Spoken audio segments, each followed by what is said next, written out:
All right. Got it. Well, hi, Hilary. And we were just all showing up and getting ready for our little webinar podcast here with Hilary. And Jane's here, and Jane and Hilary were just chatting because Jane knows you from a while ago. Right. Because I started my career. I started, my academic career at Case. I was assistant professor at Case. And so I guess a little bit of the connection to Bowling Green is not a million miles from Case. And I think that's where Jane went on to be professor. And Yep. yeah. So I'm seeing old friends. And then Ken, who I recently met through your work, Steve, with the ODC, and then a little bit inside Action Research Foundation. So yeah, it's all kind of grooving together, the ODC world and the Action Research world. And yeah. Which they are actually very much hand in hand, two hands of the same work. And Ken, God bless you, Ken. You're here. I don't know when you sleep. I don't know. Thank you for controlling very early in Japan. Yes, sorry. It's just 1 a.m. and on Friday. No problem. I'm happy to be here to meet you and to have a conversation with what we should do and what we'll do, what we can do. Yeah, awesome. And there's Catherine. Hi, Catherine, in our doctorate program, and Kelly, Dr. O'Brien, who's a recent graduate. I'm trying to talk Dr. O'Brien to submit her dissertation to AR, to your journal, Hilary, so that because I'm going to try to encourage a lot more of the students. They have such great topics, and as I am reading more of the articles in your journal, I'm realizing how applicable, how their research is so applicable and meets those requirements that you care about, with the Sustainable Development Goals and the Action Research. And so it's really, I've already submitted my journal or my dissertation to a journal for publication. So it's been accepted. I'm just waiting for peer comments. So awesome. That update is there. Awesome. Well, I'm going to keep promoting Action Research to our students as another outlet. And we're going to be talking more about that too. Hilary and I have been talking about creative ways to engage our students with the journal and so forth. So this is a kind of a first step in us getting to know each other. And I'm really, really glad that we are doing this. And there's Carol and let's see, and there's Dave, who represents practicing with Peter Vale and his work, and Teo, our wonderful and supportive support today, and Carol, who's the other wonderful person who's full of wonder, as always. I've known Carol for years, and she and I also reconnected through a meeting that you convened, Steve. So yeah, it's already been a wonderful, rich way to reconnect with old friends. Yeah, that's awesome. And there's Adam, who is doing a lot of work around, you'll appreciate, Hilary, around sustainability, the Sustainable Development Goals, leadership models for sustainable leaders. Fabulous. And stuff like that through his work. So that's really great. Hi, Adam. It's good to see you. Good to be here. Thanks, Steve. Yeah, you're welcome. So I think we should jump in. Hilary, I'm sure you have, the kind of the way we'll follow this is I'm going to introduce you and turn it over to you for you to kick off how you would like to introduce your concepts and the conversation. You may have certain things that you want to share and a way in which you want this to flow, which I will follow you as you like and help you and support you in that. So does that work for you in terms of how we'll proceed today? Yeah. And I certainly welcome any thoughts from folks here on the call. It looks like a pretty mature, sophisticated bunch of people. So maybe we'll figure it out together. Yeah. Thank you, Steve. Yeah, that's great. That's great. And Jane, I wanted to ask Jane, this is just an on-the-spot question. So I'm going to put Jane on the spot because she likes to do that to her students, put them on the spot. So I'm getting you back, Jane, for all the students out there. Just simply easy question. What's an early, fond first memory impression of Hilary. Can you tell us a little bit about that? Oh, Tell us about wow. your first impression of her and what you thought about her, and maybe a little bit of how you've gotten to know her over time. Wow. Huh. I do feel like I'm put on the spot. Right on. Yeah, I was a student at Case Western working towards my doctorate. And Hilary was there as as you mentioned, Hilary, an assistant professor. And I found Hilary very engaging, very interesting. I remember her accent. And I also remember a fairly good connection between she and David Cooperrider. That's pretty much what I remember. Yeah, and since then, because that's been a little while ago, Hilary has moved on and done a lot around the world. I think when I look at your bio, I like this part where it says through AR Plus, Hilary works with educators of all types, both within and beyond formal educational institutions, and transforming their response to the social ecological crisis of our times. And I think you emphasize integrating scholarship, developmental reflexivity, and social learning as an action research for transformation, art. I love that. I love how you've played with that concept and really brought that out. Hilary has got a long list of accomplishments and very established through the George and Cynthia Mitchell Young International Scholar Award. Her dissertation was the best dissertation award at the Academy of Management way back when. That's not to be forgotten ever. That's a lot. That's a hard work. We got dissertation and doctoral students here who will tell you that's an inspiration to them. You know, they will finish too. You are doing so much work all around, and you recently in your work you've been through a few different universities doing a lot of great work from Case all the way out to California, and now you are in Dublin. Is that right? In Ireland, let's just, in Ireland. Yeah. So could I ask you a question just to kind of kick off our introduction of you? And it's one that it's kind of a two spark. I think you had a spark at some point, I would suspect, that shed light on what you want to do with your life, the kind of legacy and what you want to leave. And that probably happened early on. And it's probably always been there. It's been this little spark. And I'd say that there was another part of that spark in moving you to Ireland. And I'd be curious if you could tell us a little bit of your story about that early spark and the recent spark, you know, and where you are and where you see yourself going. That is such a cool question, Steve. First of all, just thank you very much for the invitation. And it's been lovely getting to know you. And as I was mentioning earlier on, some of the meetings that you've convened have been opportunities to reconnect with Carol, with Jane, with Ken. So thank you for all of that. And part of my reason for particularly wanting to chat with you about the Action Research Transformations work is because I am genuinely excited about that. I see it as a kind of a combo of things.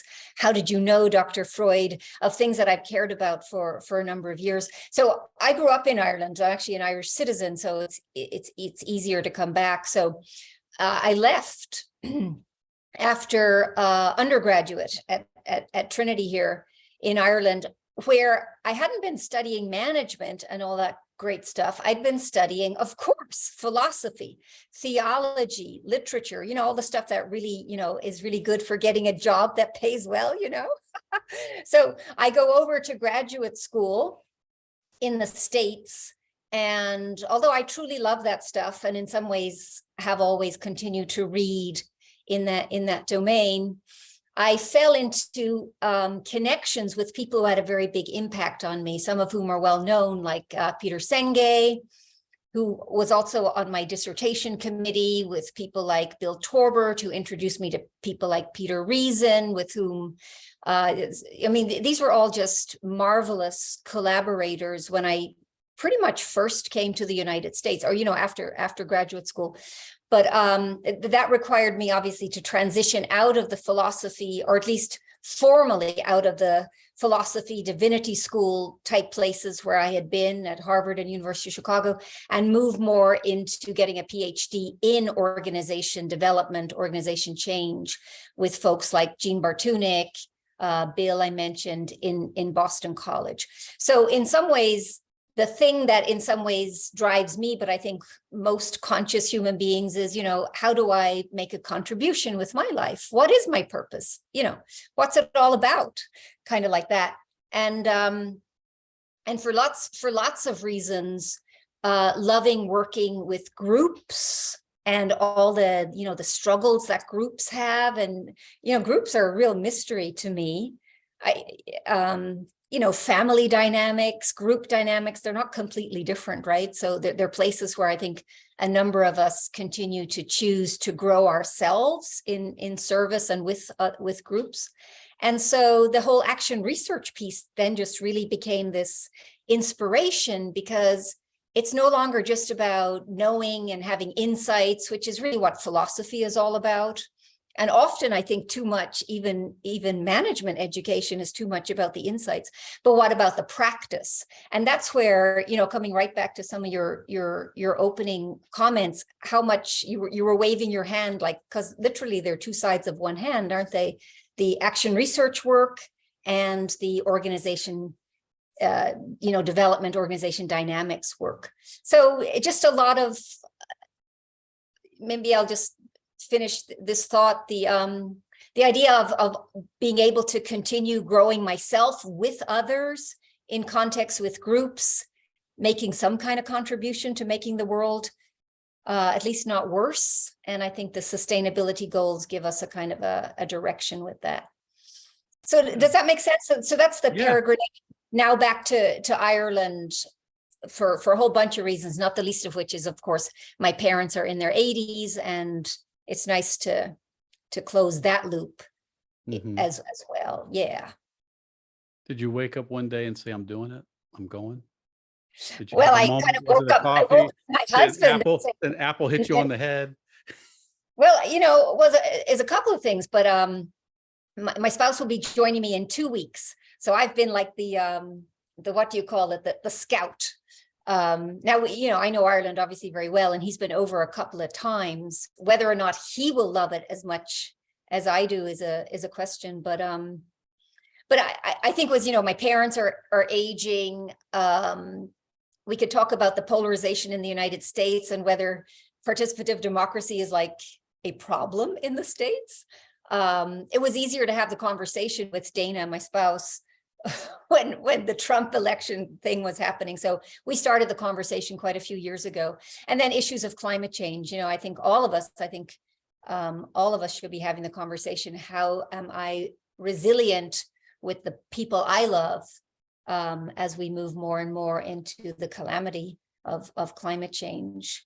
And, you know, many places are good places to live, but Ireland is definitely one of them. So that's awesome. And for those of you that are here, welcome. I'm so glad you all are here. And in the chat, what I love is I love the parallel conversation. So open up the chat. And if you see somebody here that you like, or that you appreciate, or that you haven't seen in a while, send them a little note and say, hey. And if you have a question or a reaction, as Hilary was sharing, you may have something that you were reacting to, like, wow, or maybe a question you have that you'd like to pose to us. Put it in there. And Teo's watching that. Right? He's our production coordinator here. And so he will watch that, and others will. Dave Fearon is also a big help on that. He loves to watch and help conversations. So if there's something, we'll pause it. We'll just put it out there and bring it out for a conversation for us to have.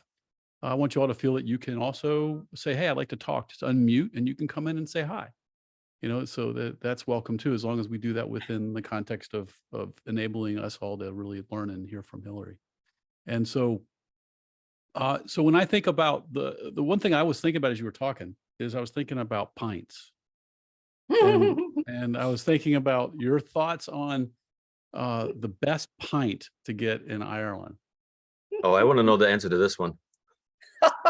It's got to be a Guinness. It has to be. No. Yes.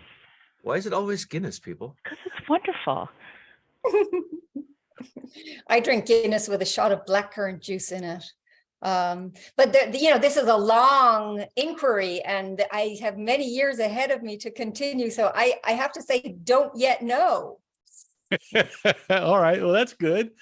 That's good. Awesome. Well, people definitely have opinions about that kind of stuff. And so, yeah. So as we think about where we want to go with this conversation, I'd like to ask you, what would you like to share with us at this point? There's something you'd like to introduce us to. You can share your screen if you like. You can take us, somewhere. Is there anything that you would like to share with us in terms of your current work, where you're going? Anything you want to put out there for us at this point? Yeah, maybe it's a good time for all of us to take a breath and just say, if this was a really good conversation, what would we want to be including? And I think thereby double click on your invitation to use the chat, but let me just take a deep breath and wonder that myself.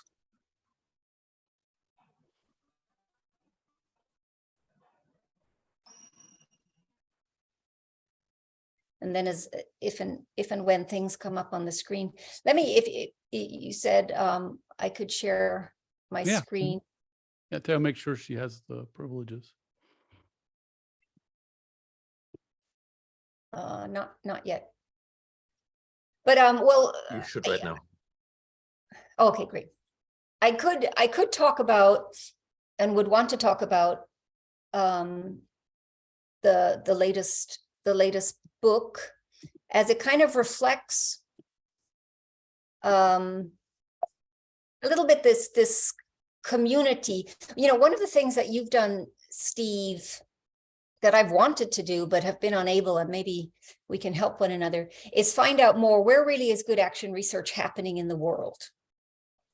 Just kind of getting the whole systems map of that. Mm-hmm. But in the meantime, one of the things that I've been doing is kind of cultivating a group of about 35 or so people each year, some of whom are universities and think tanks, some of whom are individual practitioners, and these little people.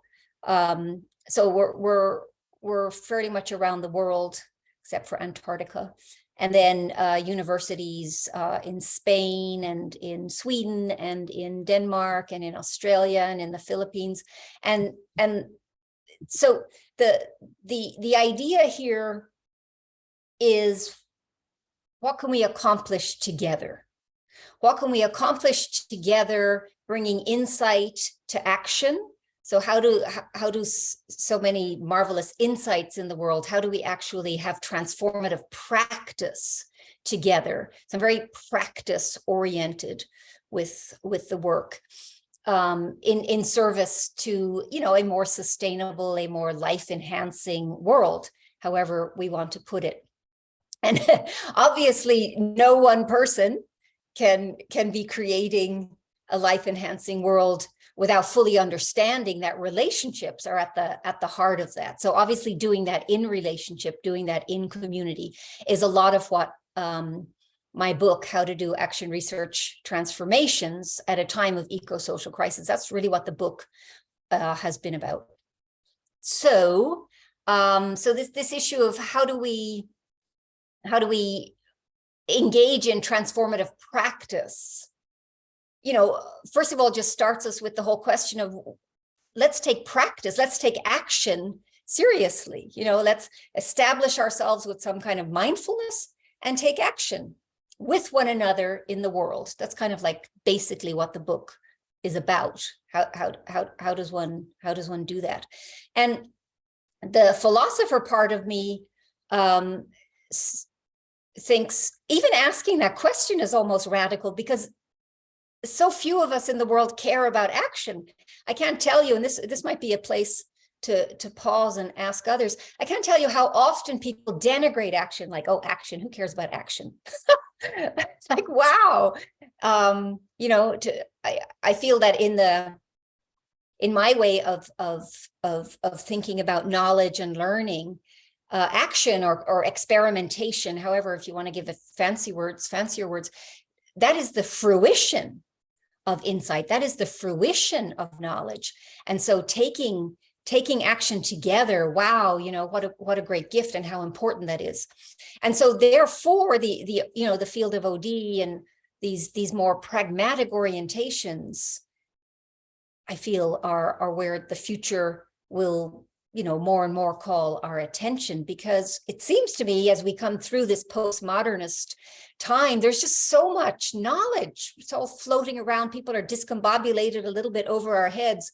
But to come back and establish ourselves a little bit more mindfully and take action together, that's actually quite a thing. So I guess that would be my opening proposition. I think what holds us together is a respect for, a delight in practice and the importance of taking action together. And I just wonder if that strikes others. I have a thought on that. So as I was listening, I was thinking about what is possible with action research with regard to transformation that is not possible otherwise. If you were to just kind of say, this is with action research, this is what's possible for transformation. Manifestation, outcomes, put it simply, deliverables, better world, new ways of living and being, new ways of taking ourselves seriously as actors together. I think that's what's at stake. And so I differentiate that whole body of stuff that I think we all care about here on this call from how do I just get more and more individually oriented cognitive insights into often all the problems in the world. So that's taking the action turn, action research, organization dynamics, all those things, taking this action turn. That's what makes it different. I think it's also rather rare because it's a kind of pragmatic orientation to knowledge, which, as somebody wrote, as Carol, of course, because Carol is so brilliant, many who don't appreciate action, they denigrate academia. So we run into this problem right there. If academia is set up as the ivory tower model, where practice, where knowledge, where agency is kind of ignored, no wonder it causes frustration. So this new nexus, right. And how to do that. So here's the interesting thing. So action research, Kurt Lewin. Could you tell me a little bit of your perspective on action research, Kurt Lewin's relationship to that, and just give us a little bit of a kind of a historical perspective on it and today, and from your view. Yeah. I wouldn't automatically leap to Kurt Lewin, but I fully understand that that name always comes up. Let's just say he's definitely one of the forefathers of action research. He didn't actually come up with the word, but so what? He tell was us a brilliant. little bit about that. Could you tell us a little bit about that? Help us kind of make those connections? Sure. So if Kurt Lewin is a forefather, somebody like a Maria Lisa Schwanz needs to be mentioned as, I would say, the kind of the foremother of action research. She's still alive, actually. She's in Finland. And she starts to do her work in the 70s. As we know, Kurt Lewin unfortunately died, such a genius, died very, very young. So that's kind of, so let me sketch at least four things. So they're very important in the northern, in the global north. Maria is probably less well known. She's doing her work as an anthropologist, I guess, down in Tanzania in the 70s. And, as she describes it, she's studying subsistence poverty or something, subsistence farming as an anthropologist, like, you're standing outside, understanding all the things that are going wrong, and has this great insight, partly because she's working with these women because her kids are playing with their kids. So they're just having more normal, if you will, conversations. And they're asking her, well, how do we solve our problems? So it dawns on her, well, this could be a very good way to work together. And she creates the term participative action research to describe what she is doing. Now, what's also interesting is at that time, Tanzania seems to have been a little bit of a hotbed for things because other action researchers are kind of connecting. So this is in the 70s, But very importantly, we could say the work of Paulo Freire in the Global South and Orlando Fouts Borda in the Global South are coming into this conversation with the Global North. I want to hold up the Highlander Center in the United States. It's down in Tennessee. And a guy called Miles Horton, I think, is very important, and a guy called John Gaventa, who today works over in England. So those would be a few of the names I would throw out and suggest that today's understanding of action research as editor of the premier journal, when people come to us with action research, we hope that they would have a slightly richer understanding of its history and its interweavings over the past few decades, but that fundamentally the knowledge claims are pragmatic, right? They are, and this is where Kurt Lewin really is very important. You know, Kurt Lewin was saying, you know, why don't we solve some problems? And in trying to solve problems, we will understand more about the systems we are in, and then that three-part very famous model of freezing systems and unfreezing systems, et cetera, et cetera. So yeah, and that's a really good question. I wanted to, because I was thinking about that as well, just as you were saying, the three-phase model. And there's been a bit of writing recently, even supporting and saying, hey, you know, why some people say, well, there's no such thing as freezing. Well, I don't think Lewin even meant that, you know, you don't freeze things. But I think it's a simplistic model to help us actually understand something that's really complex, to make it accessible. And sure. I think of, you know, on your mark, get set, go, right? Ready, aim, fire. You know, I think of this notion, these threes. And then I was thinking about, okay, so if there is these three phases, if you will, the three ways of thinking about change, and you look at how to do action research for transformation. And could you tell us a little bit about the how to process kind of on a high level? Does it fit into maybe three big phases? How would you describe your phases for how to? I know it's in your book. How would you describe that as you step back? Well, let's take maybe the Schwanz, because I'm trying to open up beyond just Kurt Lewin, although I completely agree. I want to go beyond that. Yeah, so I'm happy to go way beyond. He's super duper important. But somebody like Amarya Schwanz, if we look at what her practice was and then what is called participatory action research today, because it has a little bit more of this political values orientation. So there isn't such a desire to get outside and look at things, but to be inside and to work with people, which I think, you know, if we set up the Kurt Lewin model against the Orlikowski model, which is everything is changing, more this Asian Buddhist view of, you know, we're changing. I do think the Schwanz way of working, or the action researching way of working, at least as I do it and as I think about it and encourage people to think about it, is that, you know, we are living always in flux. And so what we choose to freeze, so it becomes more, we have choices, right? But, and what both have in common, Lewin and Orlikowski, but Schwanz, what both have in common is that you're with people. So there's this relational complexity that I think makes things so much more exciting. In other words, we live with the spirit of, or the idea of, or the sense that we are given by relationships of exchange with one another, you know, the whole group thing, the Tavistock tradition, NTL, with other people, but also with the larger ecosystem. I mean, part of our problem is we're so unsustainable because we tend to treat the other as an object that I can use and abuse. So it's fundamentally getting that we're always working in relationship, we're working with stakeholders, many of whom are human, and that starts the orientation, I think, a little differently to an awareness of relationship, an awareness of inclusion, ... So it's just, yeah, is that landing?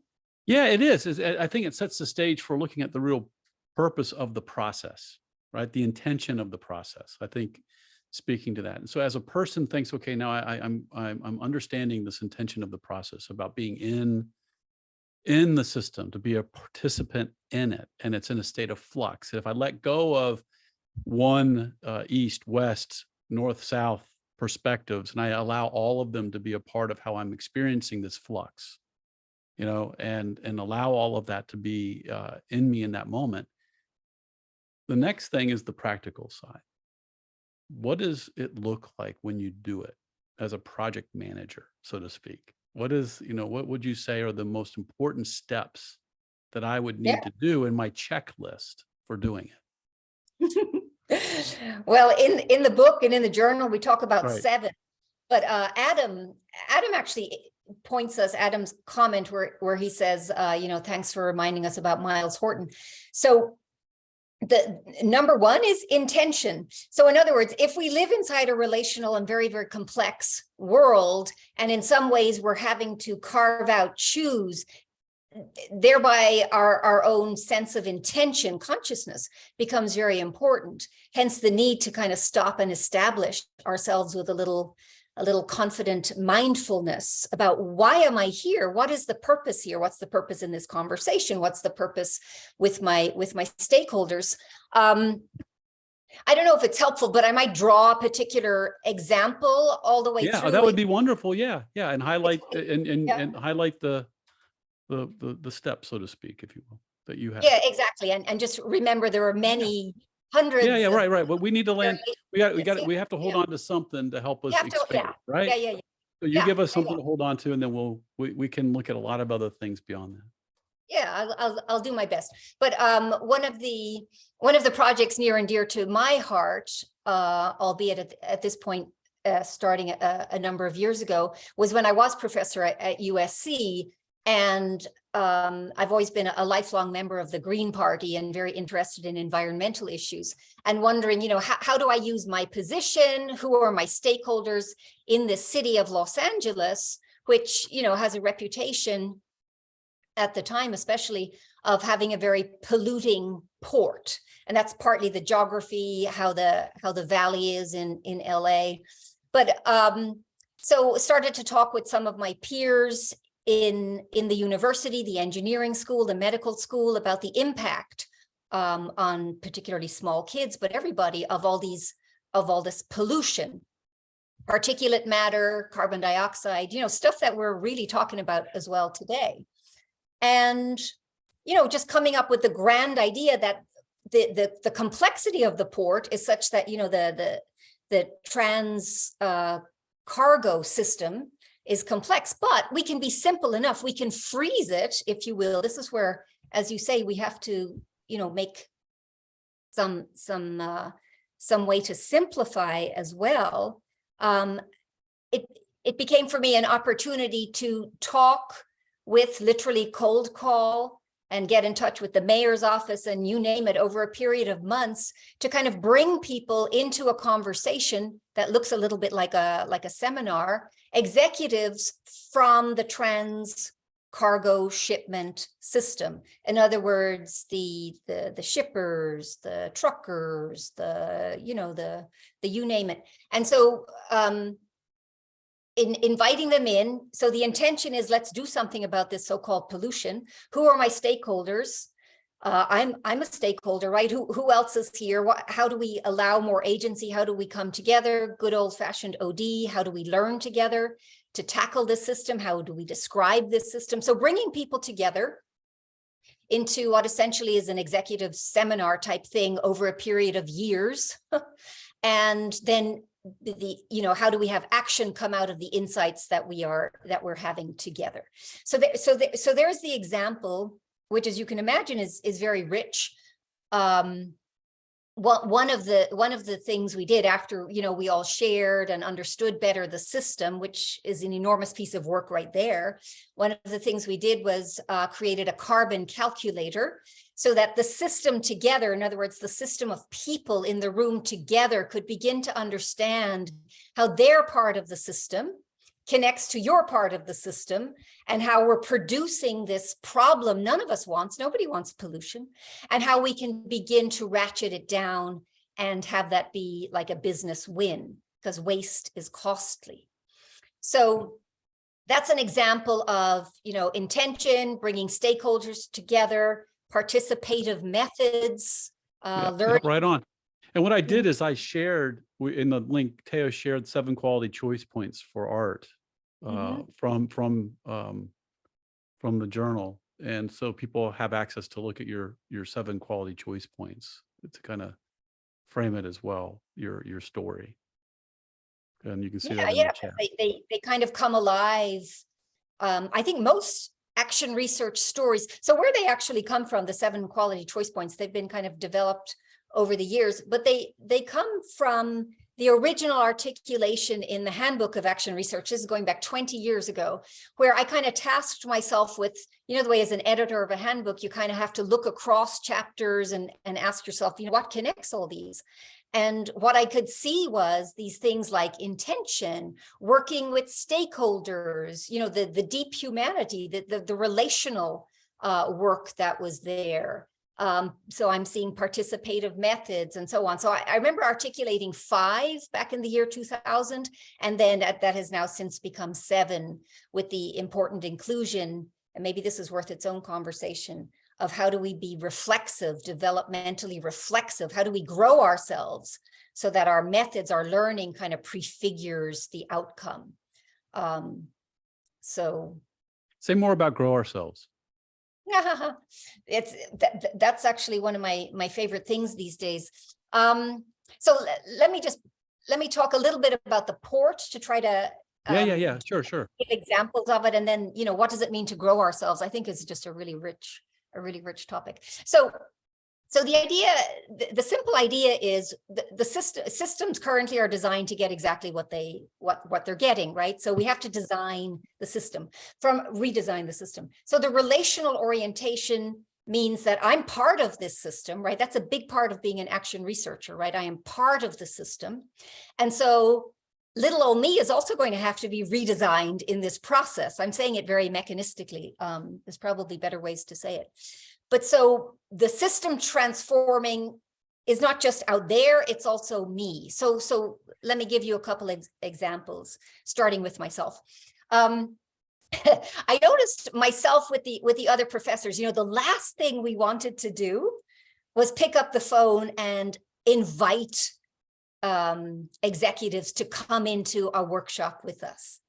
Why is that? Well, it doesn't take, a whole lot of Dr. Freud to realize, the identity as a professor is that students or, people come to you. You don't go knocking on their door to bring them in, right? That's somehow a consultant might do that, right?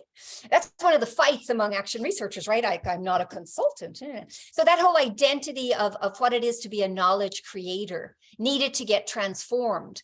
And I won't use any names, but I remember one of my engineering colleagues, we invited him in, and he gave, in some ways, a very, very rich, lovely insight into the cargo system. But the problem was nobody really understood what he was saying. What are the implications of what you're saying? Let's call him George. And George's response was, well, you figure it out, right? So you get what I'm saying? It's like he didn't feel like it was his job. It wasn't part of his identity to help people to practice, to help people to action. So part of the transformation for me was learning to, pick up the phone and invite people and have it be an attractive conversation, Part of the transformation for George was to begin to think a little bit more about implications. So that's just little examples there from the itty bitty team. Part of the transformation in the mayor's office was to begin to think of themselves as not so much that they want to be involved, but how to be involved, because there's so much political activity around a port and the Longshoremen's Union and blah, blah, blah. So it was learning for them about how to be involved. And for many of the executives, there's personal and all sorts of things that are happening over a period of transformative work that goes on for years. But one of the simple things that I could point to early and often was folks saying, wow, we've never sat together as co-learners with one another. From time to time, we run into each other and we try to sell each other on our ideas, kind of dyadic, bilateral. But a multilateral learning forum, we've never done that before. That whole thing is new. So that's a little bit of a shift. Like, I'm not just here to sell you on something, I'm here to learn with you. So that's what I mean by transformative change. And it's adding up, and throw in the carbon calculator and tons of, this is like a gazillion-dollar business, the port, that nobody is in charge of. And so one of the things I'm very proud of, which is why I think I keep coming back to this example since thinking about it for the book, was, it really did have a ripple effect. First of all, to the ports, other large ports in the U.S. like New York, New Jersey. But from that, by bringing our story, if you will, on the road through the port conference system, we were able to share that and involve a next group of stakeholders in other ports to do similar work. So, it's a nice example of all 7 quality choice points that includes reflexivity and also proliferation of results, right? That's our idea, not so much that knowledge is generalized, but that it is shared, it proliferates to a next set of stakeholders. Yeah, Does that that's make really sense? good. Yeah, for sure. Adam, can you unmute? Share a little bit about what you just posted here. I'm looking in terms of formalization of action research, and Mike Davis. Tell us a little bit about Mike Davis's work. How you see it relating. So I love everything you're sharing. Thank you both for guiding the conversation, Steve and Hilary, for the terrain that you're mapping. It's really, I'm only somewhat familiar with some of the voices, so really appreciate it. I guess I was thinking particularly with your work in LA and the complex ecosystem that you're describing through the lens of the port. I was thinking about those that would have been both potentially touching academia, but more construed within the activist traditions. And the Miles Horton reference gave me that thought about the kind of invisibility of action research that's not formalized through the lens of academic pedagogy. And I think about the work of Mike Davis, who was an academic, and the incredible work he did in quantifying the kind of substructures of Los Angeles, and particularly his work on abolition in Los Angeles with Angela Davis and Ruth Wilson Gilmore and a lot of other people. So I'm curious about how you see those boundaries between kind of the formalized areas of action research and the informal ones, particularly led by activists on the ground. Thanks for including my question and inquiry. Yeah, it's a really good one. I don't have a particularly good answer for you, but I could speak back to you what where I would join you in here's what I think is really important. There is an enormous amount of activism that goes on in the world. There's an enormous amount of academia that goes on in the world, but this sweet spot, it's kind of a sour spot actually, isn't it? Between learning plus activism. See, that's kind of rare. Jane Wheeler writes she would never think, or hadn't thought perhaps, of Freire as part of the action research tradition.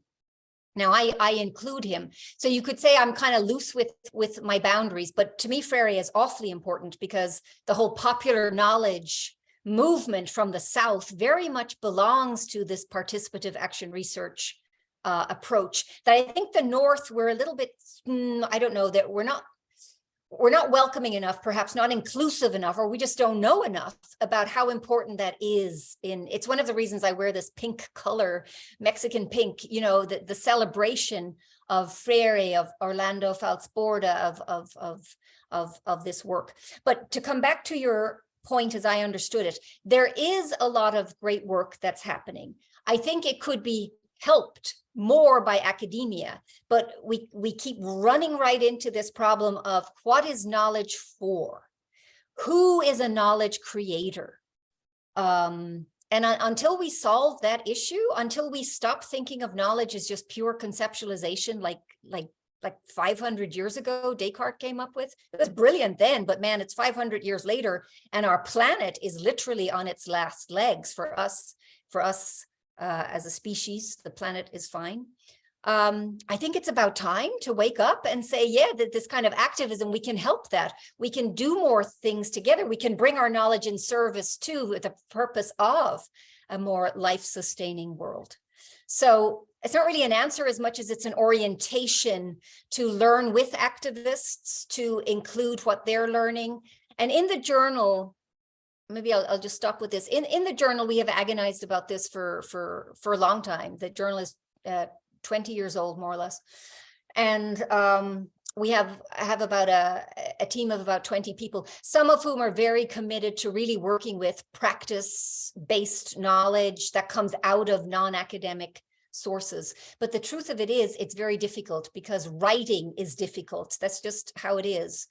And by the way, that's where the Action Research Foundation comes from, right? That writing or certain forms of knowledge need to be expanded, right? And the whole world has followed with that. Like, look at us using video and cartooning and all sorts of ways of sharing our knowledge. But yeah, how do we have more inclusive forms, and how do we have more inclusive producers of knowledge feel like they're part of it? Yeah. That makes me think about something. I want to talk a little bit, Adam, on this, because it's also a part of my passion and why we're doing the All Things Change and our symposia at Bowling Green State University with our doctorate in organization development change. And it's the title of a book that comes to mind is The Joy of Suffering. And when I think of joy and professional joy and how people find the joy in their work, it's not about it being easy, and it's not about it being on the top of a mountain and you see a sunrise and you just like, oh, here it is. But when I think about the work that we're talking about now, we're talking about really addressing very intractable challenges on our planet. And there can be joy in that. How do we find the joy in making the kind of difference that we yearn to make? And so what I think about is, well, how do you get there to make that difference? Well, you take a step back, and I think about the idea of being able to do the work where you want, when you want, with whom you want, making a living that will help you actually not give yourself away and chew yourself up and spit yourself out at the expense of trying to make a positive difference in the world. Because a lot of people that do work that matters to them sacrifice themselves in ways that I don't think are healthy, in my judgment. And so I think about, how do we help people have the ability to do more good work, and how to do that? That gets at the heart of what I think you're saying, Hilary, because I take a step underneath that and I get at thought leadership. So what is thought leadership? It's about creating scalable knowledge in service of transforming organizations and revitalizing communities and developing human potential. It's about scaling knowledge that people can use and put to use. It moves beyond knowledge for the sake of knowledge. It moves into practical, useful knowledge. It's having that ripple effect. Well, how does one person do that? As you know, you said it. Writing is not easy, and it can be joyful, right? The joy of writing. Sometimes it can be hard and joyful at the same time. Anybody who likes to run, my wife likes to run, so I sometimes will go out and we run together, and it is painful. But when I'm done, I sure as heck enjoyed that run. And sometimes while I'm on the run, I just say, thank you, God, I have the ability to be here and run in this moment at this point in time. And yes, it's still hard at the same time. I'm breathing hard. My muscles are aching a little bit. And I finished my run, and I'm glad I did. Writing, creating scalable knowledge is like that, in the sense that I could always stop. Oh, I don't know what to write. I don't know what to create. I don't know how to translate this. I don't know how do I make that argument? The different pathways of making the knowledge accessible and understandable. And then you go to action research, which you're participating, you're in it, you're dealing with your bias, you're dealing with your own perspectives, you're trying to help it along, and you love it so much, you're willing to give yourself away in order to see the difference made. And you never write it because you're going to the next thing to help, and the next thing to help, and the next thing to help. And the writing portion, the sharing portion, the putting our knowledge out there portion that can scale and help others gets lost. And so, I think about that, and I reflect on that, and I'm thinking, what you are describing, Hilary, is the most meaningful, practical way for us to help our world become a better place. That's a bit bold statement, but I do believe as I listen to you, I take that away from it. And we don't do it alone, right? Like, so Right. we run alone, but action research is not done alone. So I guess it's more like, well, I won't make any funny comments. Part of academia, its power and its downfall is that it trains people to be individual, success stories. I was depressed as all hell at the Academy last August to see some of our finest scholars talking about impact. I thought, oh, this will be very exciting, impact, because we have a lot to say as action researchers about impact, right? And fundamentally, what I was hearing, and I said this in public, so I'm not shy about it, was that the individual scholar, presumed to be an academic, publishes their paper. And I'll tell you, as an editor, having investigated this, you're lucky if a few people read your paper. Because, for all sorts of reasons. Like after years of writing it and having it, and then more years of reviewing all this incredible waste. But this is impact, to publish your paper. And if you're really impactful, then maybe the New York Times will pick you up. Well, wow. So I was saying, and I'll say it here, our world is on fire, people. That is not impact. Now, I've also, I succeeded well in the tenure track. I became a full professor. I'm not saying it's completely irrelevant to do that. I do understand, and I understand the joy also of writing and publishing and have loved that. But it's almost like, very nice, but impact is measurable, definable, helping to create something worthwhile in the world that benefits the world. So I would say, I think this is also a nice conversation. What do we all think impact is? But as action researchers, citations for papers, yeah, maybe they're important because they can kind of help. But impact is something more measurable, tangible. So it comes back to this beyond conceptualization to experimentation, and such that the experiments are teaching us something and they are continuing. We also learn, of course, from failure, but it's this experimentation piece plus conceptualization. That is what action research is about. And you can't do it, like the folks I work with in Scandinavia, their universities, they're more and more having portfolios for tenure. They're encouraging people to work together. Maybe a couple of people on your team are great writers and others are better at, right? So I think we're going to have to rethink impact, and we're going to have to rethink this lone warrior. Yeah, right on.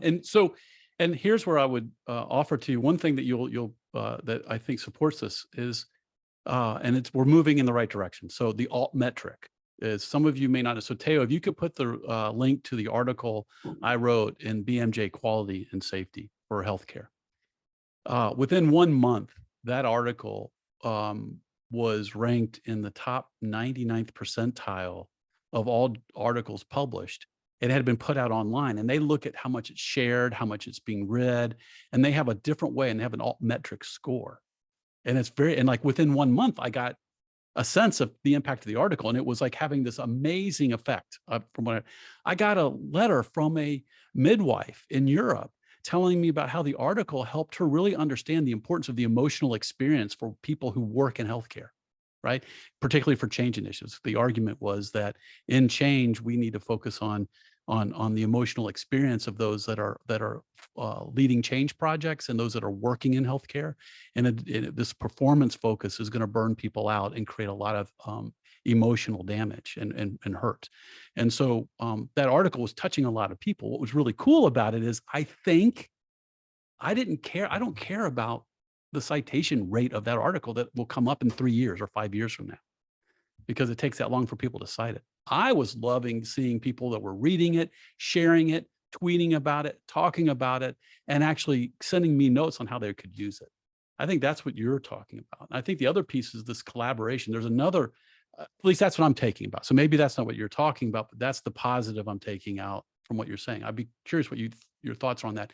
And another thing is that there's a special issue coming out in JABS. It's looking at collaborative research and how to create, how we need to look at the future of research and the way in which we collaborate and different approaches to collaboration in the research that's being done in JABS. So I like that they're looking at that special issue.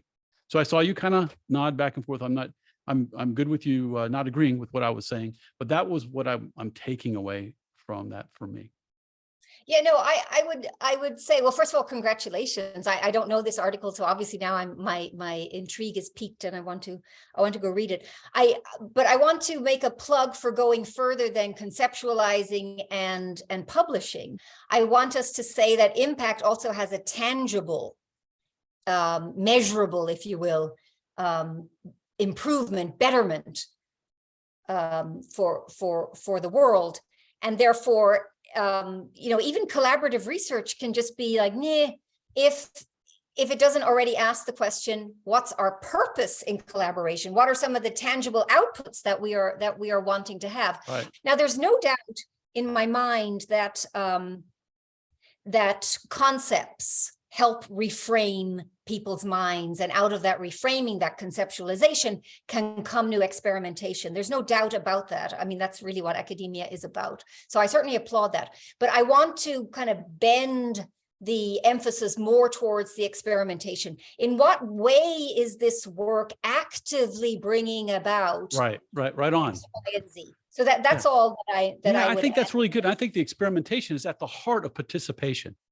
Yes. You can't invite people into a solution that's already done, because they will rebel and say, I don't want to do that. Right. I've learned that. And, with our collaborative change work and the change handbook, and, all the different thought leaders in the area of collaborative change, they'll tell you that, right? It's necessarily messy. And if it's not messy, there's something wrong.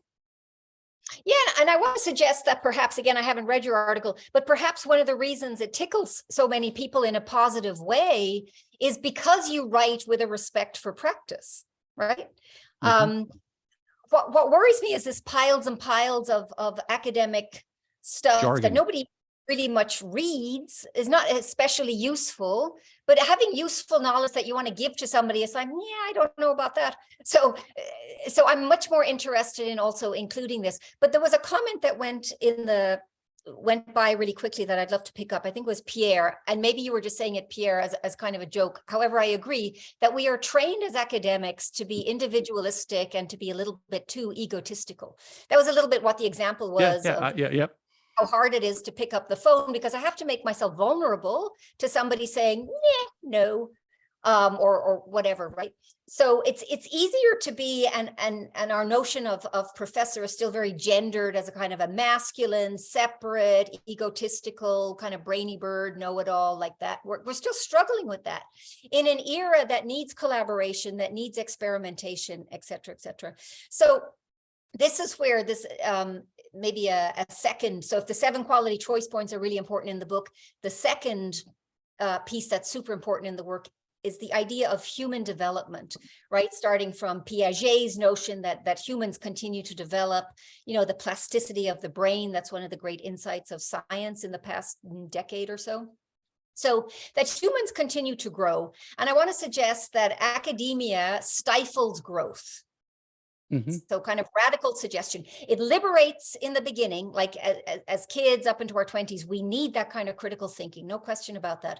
Otherwise, we'd still be superstitious and just following the rules. We need to be liberated by critical thinking. But there's phases beyond that as well. And a big part of that is going to be stifled if we remain overly wedded to notions that concepts alone are super important, and I'm the brainy bird here, and I don't have to give up something to be in practice with you, because I think the big point is we do have to give up something. We have to give up something very precious, which is this ego identity that we may have that's wedded, especially as academics, to being the sage, to being the one in charge.